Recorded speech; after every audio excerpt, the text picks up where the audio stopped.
Olá, eu sou a Patrícia Vieira e esse é o IC Entrevista. Seja bem-vindo. No programa de hoje nós estamos recebendo o Dr. Marcelo Fonseca, que é oftalmologista, fundador do Instituto da Visão de Curitiba, o IVisão, é ex-presidente da Sociedade Paranaense de Oftalmologia e membro do corpo diretivo da Sociedade Brasileira de Cirurgia de Catarata. Tudo bem? Tudo bem, bom dia, Patrícia. Bom dia, seja bem-vindo. Muito obrigado por ter me convidado. Obrigado por aceitar nosso convite. Então, hoje a gente vai conversar um pouquinho sobre cirurgia de catarata. De acordo com a Organização Mundial da Saúde, a OMS, a catarata é a principal causa de cegueira reversível no mundo. E segundo o Conselho Brasileiro de Oftalmologia, o CBO, no Brasil a doença é responsável por 49% dos casos de perda de visão.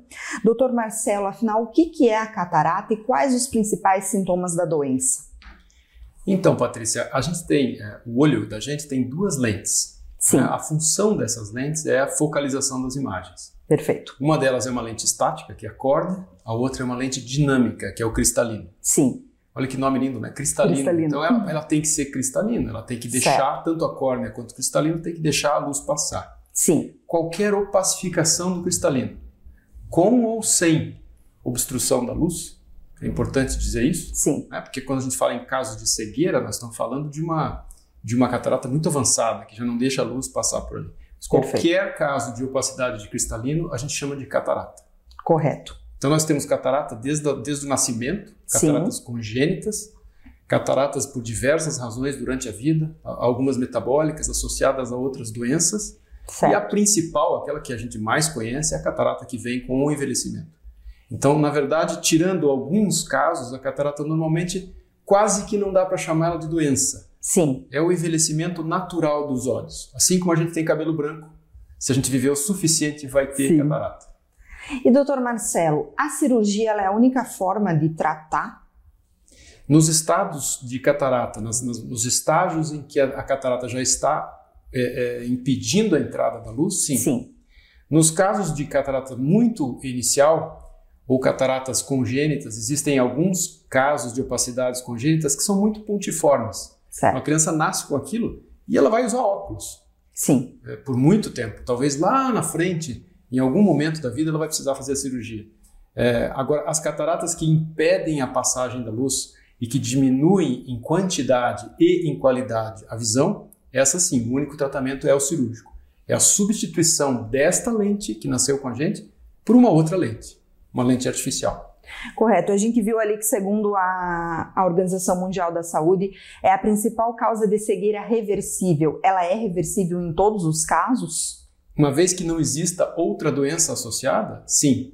A catarata é só uma obstrução ao caminho da luz. Se você removeu essa obstrução, muitas vezes até sem a colocação da lente, que hoje não se faz mais, né? Sim. Mas antigamente fazia-se simplesmente a remoção da catarata. Você substitui a catarata por nada, certo. Mas aquele caminho passa a estar livre. Ok. Então sim, é reversível. Aí precisa usar um óculos, né? Para compensar o grau que vai ficar. Perfeito. E por que é uma cirurgia que envolve tantos mitos? As pessoas têm tanto medo, muita gente tem já idosos em estado avançado e não querem fazer a cirurgia. Eu acho que tem duas coisas aí envolvidas nesse mito. Primeira delas, em praticamente todos os pacientes que a gente atende, eu faço a seguinte pergunta: você sabe o que é catarata? Tem sempre aqueles 4 ou 5 segundos de, sabe? De silêncio. Será que eu vou falar? Será que eu vou responder essa pergunta? E de cada 10 pacientes, 9 falam, sim, eu sei, é aquela pelezinha que cresce sobre os olhos. Uhum. E a resposta é não. Não é essa pelezinha que cobre. Então a primeira coisa é saber o que é. Certo. Existe uma doença chamada pterígio, em que a conjuntiva recobre parcialmente a córnea. Essa é visível. A pessoa do outro lado consegue ver aquilo. Aquilo é pterígio, não é catarata. Então acho que o primeiro mito é esse. Certo. Né? Confundir o que é. Confundir o que é. A catarata, na maioria das vezes, ela não aparece para a pessoa que está do outro lado aqui. Sim. E eu acho que a história das cirurgias das décadas de 60, 70, 80 ainda estão presentes na vida das pessoas que hoje estão chegando aos 60 e aos 70 anos. Sim. Dessa forma, elas muitas vezes lembram de uma catarata mal sucedida, que aconteceu com um avô ou com um pai. Sim. E de fato, assim, da década de 80 para cá, a técnica da cirurgia ela mudou muito e ela se tornou extremamente segura. Bom, hoje é o procedimento cirúrgico mais realizado no mundo. Certo. Tudo que é treinado à exaustão e tem um apuramento técnico muito grande, geralmente ele reduz muito o índice de complicação. A tecnologia, então, deixou a cirurgia muito mais segura e rápida até. Sem dúvida. E teve mais uma coisa que aconteceu nesse período aí que também foi crucial para a segurança. A oftalmologia saiu de dentro do hospital geral. Porque você veja, a cirurgia de catarata é uma cirurgia limpa. Sim. Então, você fazer a cirurgia dentro de um hospital geral, em que na sala 1 tem uma catarata acontecendo, na sala 2 tem uma apendicite, na sala 3 tem uma colicistite. Havia um risco de contaminação.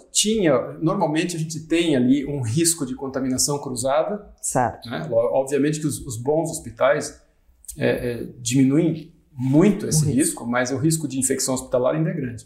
E infecção pós-cirurgia de catarata é uma catástrofe. Então, uma vez que saímos de dentro do hospital geral para criar uma estrutura específica para a cirurgia de olhos, a gente ganhou muita, muita segurança. E a tecnologia, sem dúvida. Você vê, quando eu comecei a aprender a fazer cirurgia de catarata, a incisão, o corte que você precisava fazer para a remoção do cristalino, ele tinha em torno de 9 milímetros, 8 a 10 milímetros.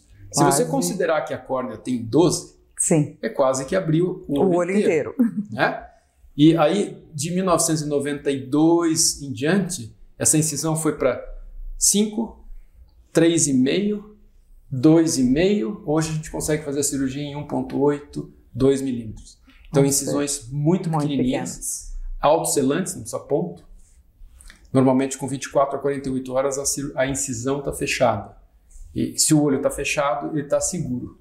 Quanto tempo leva uma cirurgia de catarata em média? É muito difícil responder essa pergunta, porque uma das coisas que eu aprendi logo cedo foi assim: se você tem muitas cirurgias no dia, sim, tem que lembrar que aquele paciente que está ali só tem aquela. Perfeito. Então a gente tem que respeitar sempre. Eu acho que o bom cirurgião respeita o seu ritmo.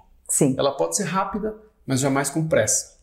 Eu diria que em torno de 8 a 15 minutos seria a média assim, de uma cirurgia de catarata sem nenhuma intercorrência, sem nenhum problema, sem nenhuma dificuldade maior. Perfeito, é um tempo curto, se for pensar no que ela vai melhorar na vida da pessoa depois. Sim. E qual que é o papel do paciente, doutor? Após ali, fez a cirurgia, vai para casa com um tampão, como funciona, o que eu faço daí? Então essa foi outra grande mudança. Antigamente, sim, os pacientes ficavam com tampão 24 horas. Certo. Duas coisas aconteciam. Primeiro, não havia a colocação de medicação nessas 24 horas. Estava fechado. Em segundo, tinha aquela expectativa: o que será que vai acontecer quando eu tirar esse tampão? Sim. A cirurgia evoluiu de tal forma que hoje a gente faz com anestesia tópica, só colírios. Sim. Então a gente consegue uma cirurgia sem dor, tranquila, em 8 minutos, com colírios. O que acontece no pós-operatório? O paciente sai da clínica com o olho aberto, enxergando. Não há mais o tampão, na maioria dos casos. Isso possibilita o começo da medicação já imediatamente após a cirurgia. O uso dos colírios, que na verdade são antibióticos, anti-inflamatórios, lágrimas artificiais. Então esse é o principal papel do paciente. Manter os olhos limpos, né? O olho operado em especial, mas os olhos limpos. Usar a medicação da forma correta e alguma restrição física sempre vai existir. A minha rotina sempre é pedir para as meninas não usarem mais maquiagem, as moças, né? E todo o esporte que envolva imersão da cabeça, então piscina, mar, mesmo a banheira em casa, por umas 2 semanas, e os esportes de contato que tem mais risco de trauma direto no olho. Então se joga um futebol, vôlei, tênis, qualquer esporte de mais impacto é melhor esperar um pouquinho, geralmente 2 a 3 semanas.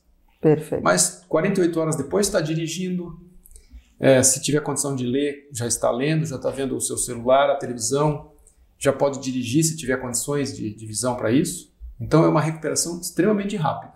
Certo. Então quando a pessoa tiver algum sintoma, procurar um oftalmologista. Isso, a primeira coisa que a gente tem que fazer é estimular as pessoas a irem ao oftalmologista. Sim. Porque a catarata aparece e a gente não percebe. É como a presbiopia, que aparece Sim. aos 40 anos e você, de um dia para o outro, você fala, puxa, não consigo ler aqui mais, né? Tem que esticar o meu braço. Então, a catarata vai devagarzinho minando a capacidade visual. Então, uma vez a cada ano é bom ir no oftalmologista. E se tiver uma dificuldade maior, daí com certeza tem que ir. Perfeito, então. Obrigada, doutor, por nos ajudar aqui a desmistificar a doença, né? E aconselhar as pessoas aí que procurem um oftalmologista com regularidade. Se tiver algum sintoma, vão imediatamente. E para quem quer saber mais, quer consultar, quer mais informações, como que eles se encontram?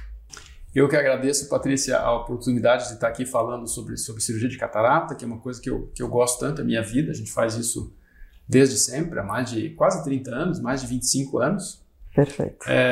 E o recado é que aquelas pessoas que precisem de uma avaliação, que gostariam que a gente examinasse a possibilidade ou a necessidade de uma cirurgia ou de um tratamento para catarata, nós estamos no Instituto da Visão de Curitiba, ou simplesmente iVisão, que fica na rua 7 de setembro, número 5899, e nos encontra também no Instagram, ivisão.curitiba, e no nosso site, ivisão.com.br.